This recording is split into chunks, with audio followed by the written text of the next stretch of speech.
As the dust settles from a big campaign shakeup, election strategies are beginning to adapt to a new name in the 2024 race, Kamala Harris. Now, Valley News Team's Quinn Gorham explains two campaigns that have been built around Joe Biden are tweaking their approach ever so slightly.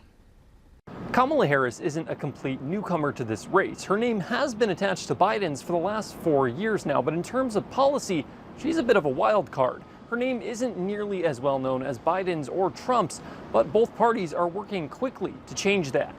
The Minnesota DFL says their approach to Harris's entry is very similar to what they were doing before.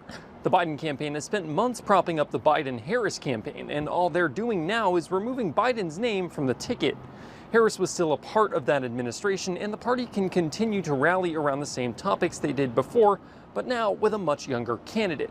Martin says Democrats also built a large part of their campaign around discrediting Trump's policies, and since their opponent has stayed the same, so has that part of their strategy.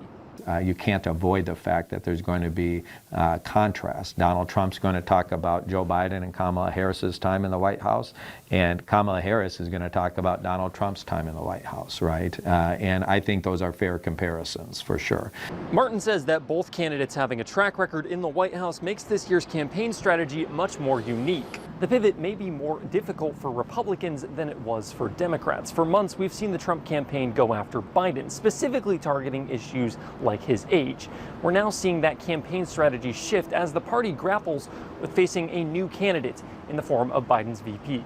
Reporting in St. Paul, I'm Quinn Gorham. We tried reaching out to the Minnesota Republican Party and did not hear back by News Time.